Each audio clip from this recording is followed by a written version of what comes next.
Well, greetings and salutations, everyone. I hope everyone is doing well today.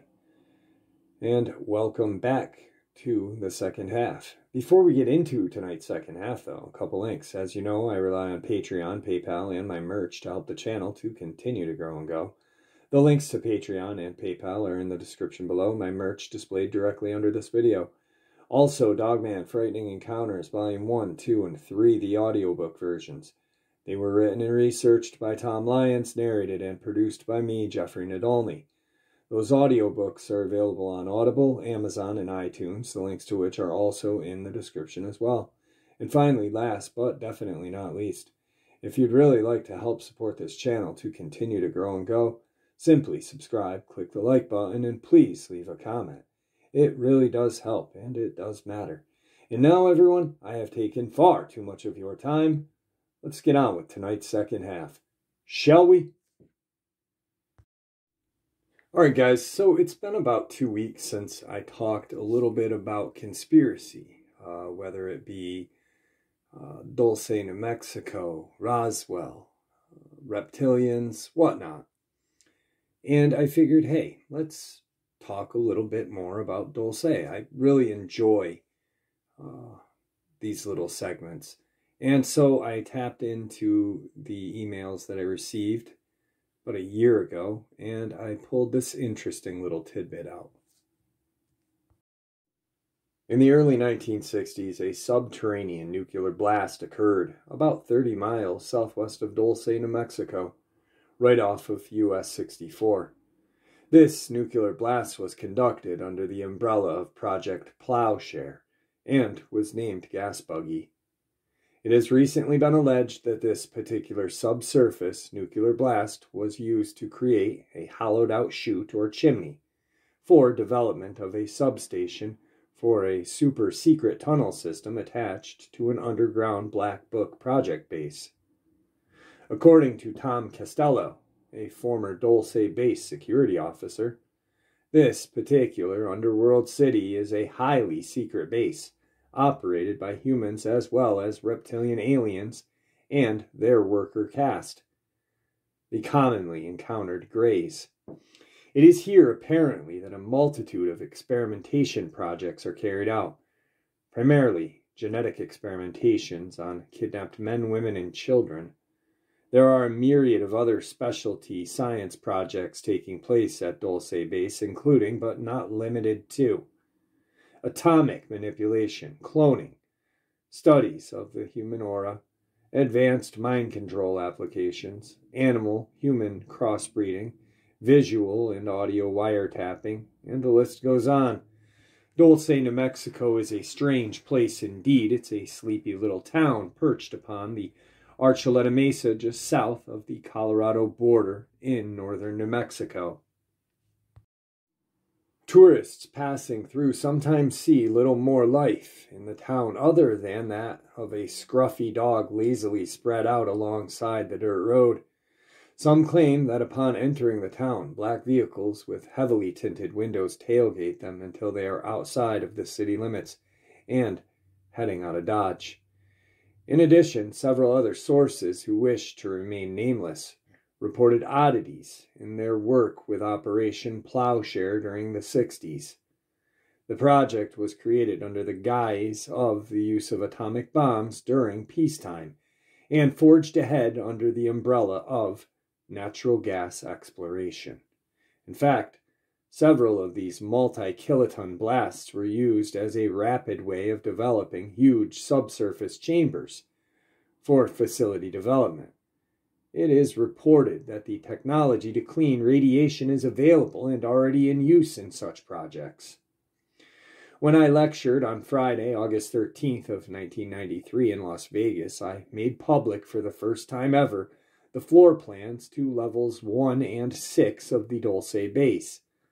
The floor plans were reproduced from the originals that were handed to Thomas Costello's friend. This friend did not previously release the floor plans because they were being used as a verification device to the claims of abductees that say they were there. To date, the originals have verified and disproved many stories circulating the field of UFOlogy. This friend of Thomas Costello, however, believes that it is time to begin to reveal the missing pieces. The Dulce base floor plan was illustrated as per the originals by Thomas Costello, and I released it during my lecture in Las Vegas, Nevada. Its layout, when inspected carefully, appears to be extremely strategically planned. From the vertical viewpoint, it resembles a wheel with a central hub and corridors radiating outward like spokes. This hub is the focal point of the entire base. It is surrounded by central security and extends through all levels of the base. I believe this core to be the Achilles heel of the entire facility. It probably contains fiber optic communications and power lines. This would justify its highly guarded and central location, as well as explain its vertical continuation through all levels, with all communication lines and power lines focused toward the hub. It is possible that any one level could be completely locked down by its own security or the security hubs from either above or below its own level. This would provide maximum control over the entire facility. The spokes or corridors radiating away from the central hub lead to numerous other labs in 5 different directions. Connect the spokes and a pentagon is revealed in its design. From above, this base resembles the layout of the Pentagon in Washington, D.C., complete with halls, walls, and military insignias. Since we do not have the exact heading on its corridors, magnetic alignments are impossible to determine. When viewed laterally, its appearance takes on the look of a tree with a trunk at its center and its floors extending outward like branches. If this is a facility of science, then one could easily say that its lateral appearance is like that of the tree of knowledge. Was this purposely designed this way, or does it just happen to be coincidence? The overall design of this facility reminds one of a multi-stacked subterranean Hopi Indian kiva, although I believe that is somewhat of a disservice to the Hopi to even be spoken of in association with a cave of horrors like the Dulce base. Its similarity in design should not be forgotten. As cultures around the world tend to bring their own styles of architecture with them during periods of migration, so perhaps did the advanced civilization that originally built the Dulce base. If the reptilian influence over man is as great as archaic documentation and myth would have one believe, then there have to be other subterranean dwellings similar to this in other locations. Side note, the following are some additional facts and comments concerning the late Thomas Edwin Costello, which are not mentioned elsewhere in his work. These have been paraphrased from the research files of John Rhodes. In 1961, Costello was a young sergeant stationed at Nellis Air Force Base near Las Vegas, Nevada. His job was as a military photographer with a top-secret clearance. He later transferred to West Virginia, where he trained in advanced intelligence photography. He worked inside an undisclosed underground installation, and due to the nature of his new assignment, his clearance was upgraded to TS-4. He remained with the Air Force as a photographer until 1971, at which time he was offered a job with Rand Corporation as a security technician. And so he moved to California, where Rand had a major facility, and his security clearance was upgraded to Ultra 3. The following year, he met a woman named Kathy, and they married and had a son, Eric. In 1977, Thomas was transferred to Santa Fe, New Mexico, where his pay was raised significantly and his security clearance was again upgraded, this time to Ultra 7. His new job was as a photo security specialist in the Dulce installation, where his job specification was to maintain, align, and calibrate video monitoring cameras throughout the underground complex and to escort visitors to their destinations. Once arriving in Dulce, Thomas and several other new recruits attended a mandatory meeting where they were introduced to the big lie that the subjects being used for genetic experimentation were hopelessly insane, and the research is for medical and humane purposes. Beyond that, all questions were to be asked on a need-to-know basis. The briefing ended with severe threats of punishment for being caught talking to any of the insane or engaging in conversation with others not directly involved with one's current task. Venturing outside of the boundaries of one's own work area without reason was also forbidden, and most of all, discussing the existence of the joint alien/U.S. government base to any outsider would generate severe and, if necessary, deadly repercussions. Thomas did his job as his superiors demanded. At first, his encounters with the Grey and reptilians in the base were exhilarating, but soon he became acutely aware that all was not what appeared to be. Thomas slowly began to sense that there was an underlying current of tension existing between some of the personnel and himself. Once in a while, he would walk around a corner interrupting serious discussions between coworkers, and as Thomas was a security officer, these talks would die off into a short murmur, and individuals would part company. One particular part of his job was to go into various areas of the base and align the security monitoring cameras when it was necessary. This afforded him the opportunity to venture out and witness things that would stagger the imagination.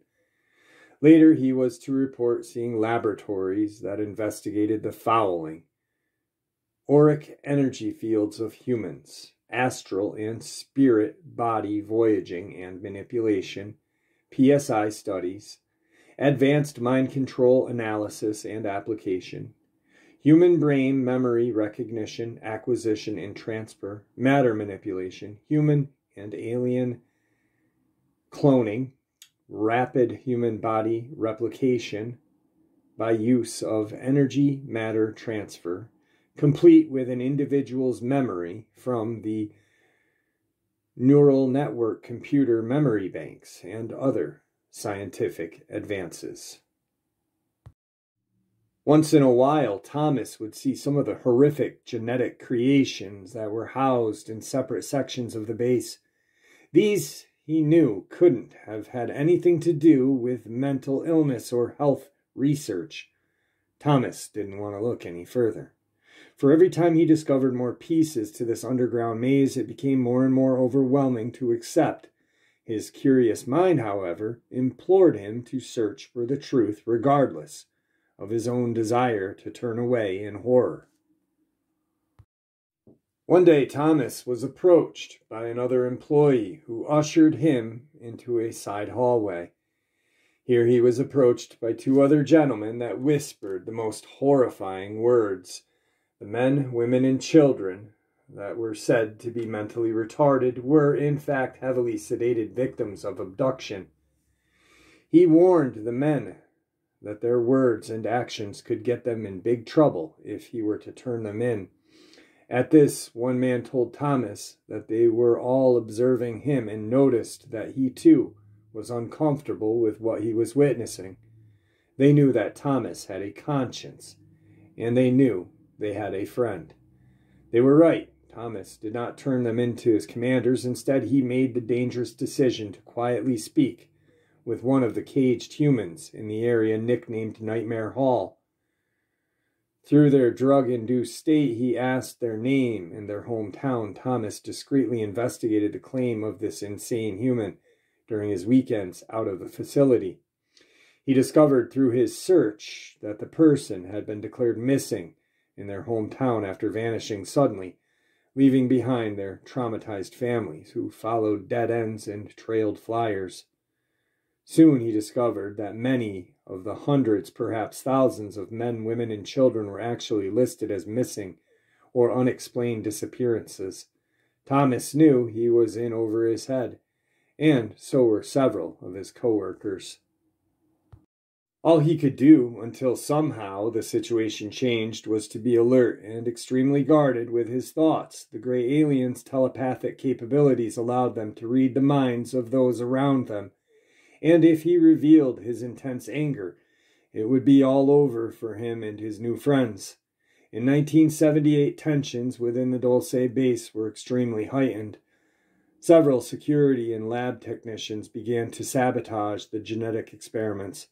Increasing frail nerves and paranoia finally erupted into what is commonly referred to as the Dolce Wars.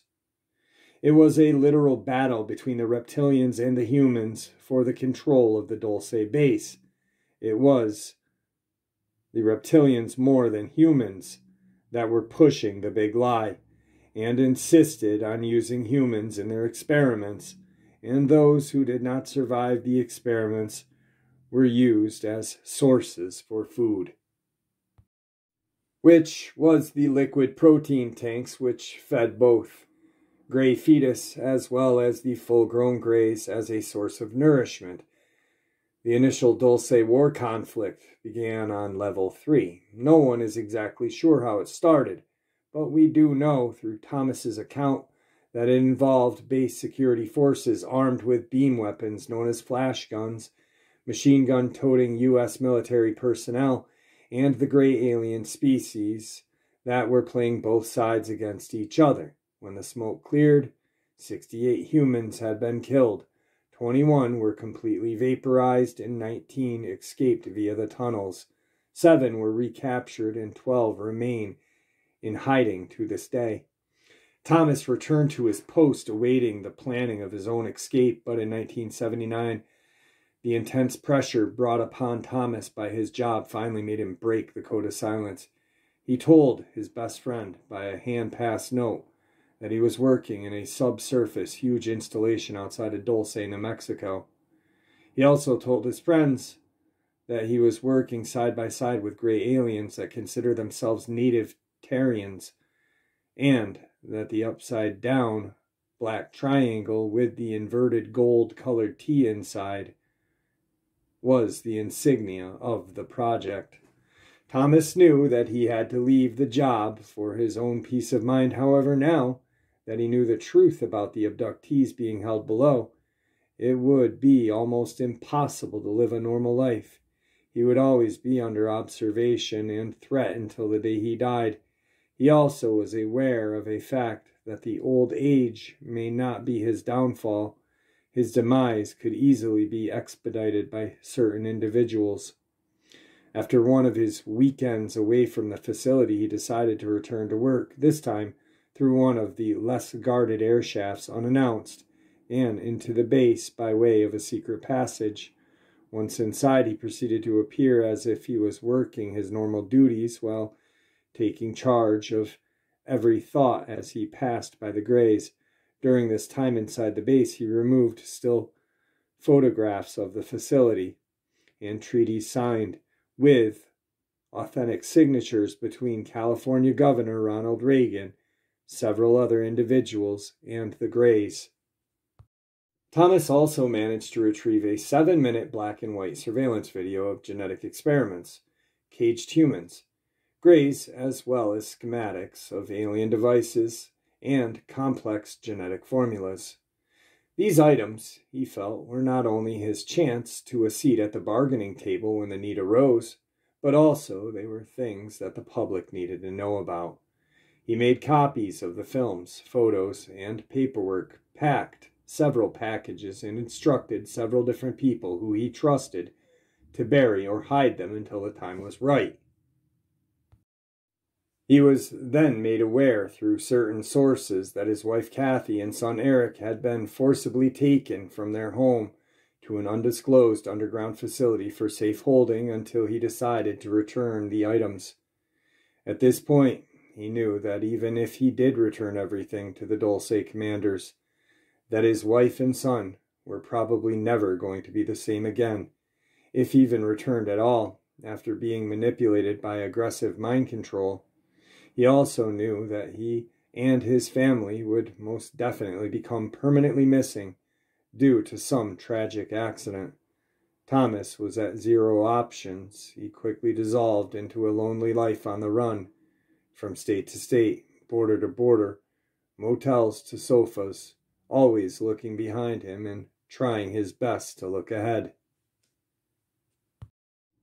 Now, according to some sources, Thomas was living in exile in Europe and died somewhere between 2009 to 2011 of terminal cancer. He never did. He abandoned his family. He abandoned his wife and son.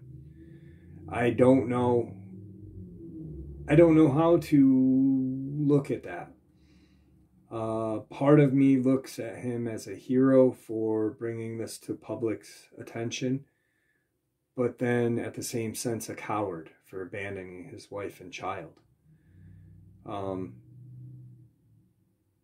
I know that if my two daughters were in a place called Nightmare Hall, I would do my damnedest to try to get those girls out of there and die trying. But, yeah, I don't know. It must erode his conscience daily, knowing that his wife and son were in a facility that he was a security supervisor at and knew what happened there. I don't know how you can clean your conscience after doing such a thing. I'm not speaking ill of him because I was never in his shoes, nor would I ever be. But it's sad. It really is sad that he was put into a predicament like that. We do know that by being a whistleblower, that the Dolce Wars happened. There wasn't just one battle. There was a couple different ones. The main one was in '79 when the main attack happened, where, well, I talked about it before. It's just sad to me to think that this actually is going on and our government is responsible for things like this. And then shortly after all of this happened, cowboy movie star Ronald Reagan is voted in as our president. That was my grandma's favorite president, actually. And now thinking about it, he's kind of a piece of beep. But anyway. I hope you guys enjoyed tonight's upload as much as I enjoyed sharing it with you.